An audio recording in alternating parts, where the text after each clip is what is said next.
కోసం ఆ పార్టీతో కలిసి అని చెప్తున్నాడు. చంద్రబాబు నాయుడు చేసినటువంటి అవినీతి కేసులు 50 కేసులు ఉన్నాయి. మొన్న ఒక కేసులో జైలుకి వెళ్ళి వచ్చాడు 52 రోజులు. చంద్రబాబు నాయుడికి అధికారంలోకి రావడానికి తెలుసు. రేపు జగన్మోహన్ రెడ్డి గారు ముఖ్యమంత్రి అయితే ఆయనకి ఇబ్బంది పడకుండా కేసులు పెట్టించుకుని జైలుకి వెళ్లకుండా నరేంద్ర మోడీ గారిని అడ్డం పెట్టుకుని ఈరోజు తిరగాలన్నటువంటి ఉద్దేశంలో రాష్ట్ర ప్రయోజనాన్ని వదిలేసి మతతత్వ పార్టీ అని చెప్పినటువంటి ఆయనే అదే బీజేపీతో కలిసి ఎన్నికలు పెడుతున్నాడంటే అధికారం కోసం ఎన్ని అబద్ధాలైనా చెప్తాడు, అధికారం కోసం ఎన్ని అడ్డదారులైనా దొరుకుతాడు, అధికారం కోసం ఎంతమంది కూట్లైనా నాకేటువంటి పరిస్థితి చంద్రబాబు ఉంటుంది. జగన్మోహన్ రెడ్డి గారు చెప్పినటువంటి ప్రతి మాటని అమలు చేశాను. డ్వాక్రా మహిళలకు కానీ లేకపోతే ఆసరా కింద కానీ చేయూత కింద కానీ పెన్షన్లు కానీ పేదలకు 31 లక్షల మందికి ఇళ్ల పట్టాలి ఇల్లు నిర్మించేటువంటి కార్యక్రమం కానీ లేకపోతే మీ పిల్లలకు ఇంగ్లీష్ మీడియం పెట్టి స్కూల్స్ను బాగు చేయించి మంచి ఆహారం పెట్టి పుస్తకాలు బట్టలు అన్నీ కూడా ఇచ్చి మరి పిల్లల్ని చదివించేటువంటి ఇంగ్లీష్ మీడియం చదువులు చెప్పేటువంటి కార్యక్రమం కానీ ఫీజు రియంబర్స్మెంట్ కానీ ఆరోగ్యశ్రీ కానీ ఇటువంటి అనేక కార్యక్రమాలతో జగన్మోహన్ రెడ్డి గారు మీ ముందుకు వచ్చారు. మీకు మంచి చేశానని చెప్పి భావిస్తే మాకు ఓటేయండి. మీరు కనుక నాకు ఓటేసి నన్ను ముఖ్యమంత్రిని చేస్తే మీ కుటుంబాలకు అంతగా ఉంటాను. దీనికన్నా రెట్టింపు మీ కుటుంబాలకు ఉపయోగపడేటువంటి కార్యక్రమాలు నేను తీసుకొస్తాను. పైన దేవుడు ఉన్నాడు, ఇక్కడ మీరు ఉన్నారు, మీరు ఏం తీర్పిచ్చినా కూడా నేను శిరసా వహిస్తానని చెప్పి దమ్ముగా ధైర్యంగా చేసినటువంటి కార్యక్రమాలను నమ్మి మీ ముందుకు వచ్చి నిలబడినటువంటి వ్యక్తి జగన్మోహన్ రెడ్డి గారు.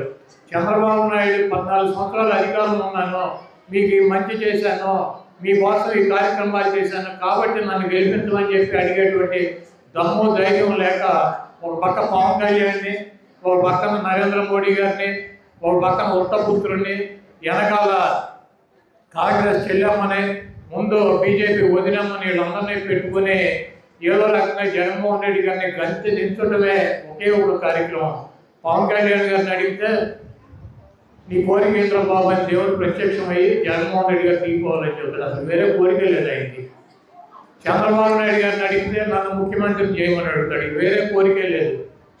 ఈరోజు పవన్ కళ్యాణ్ కావచ్చు, చంద్రబాబు కావచ్చు, బీజేపీ కావచ్చు, వీళ్ళ ముగ్గురు కలిసి పోటీ చేసినా కూడా వైఎస్ఆర్ కాంగ్రెస్ పార్టీని ఎట్టి పరిస్థితుల్లో ఓడించగలిగినటువంటి దమ్ము ధైర్యం సత్తా లేవు పార్టీలు.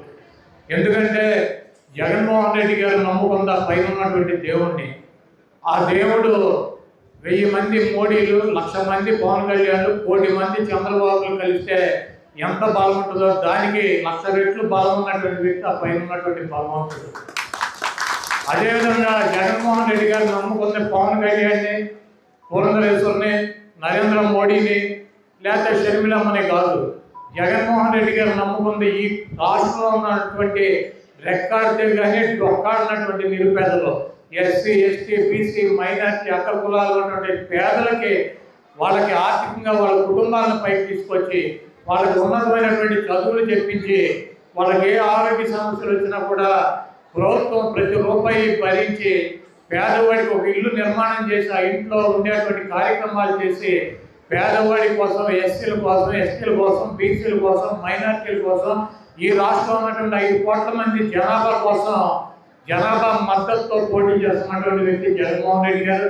ఇన్ని కోట్ల మంది ప్రజాదరణ, ఆ పైన ఉన్నటువంటి భగవంతుడు ఆశీస్సులు, రాజశేఖర రెడ్డి గారి ఆశీస్సులు, డాక్టర్ బిఆర్ అంబేద్కర్ గారి ఆశీస్సులు, ఆఖరికి ఎన్టీ రామారావు ఆశీస్సులు, బాబు జగజీవనరావు ఆశీస్సులు, పూలే గారి ఆశీస్సులు, వీళ్ళు చూపించినటువంటి దారిలో నడుస్తున్నటువంటి జగన్మోహన్ రెడ్డి గారిని ఓడించడం ఈ మోడీ గారికి కానీ, ఈ చంద్రబాబు కానీ, పవన్ కళ్యాణ్ కానీ సాధ్యం కాదు.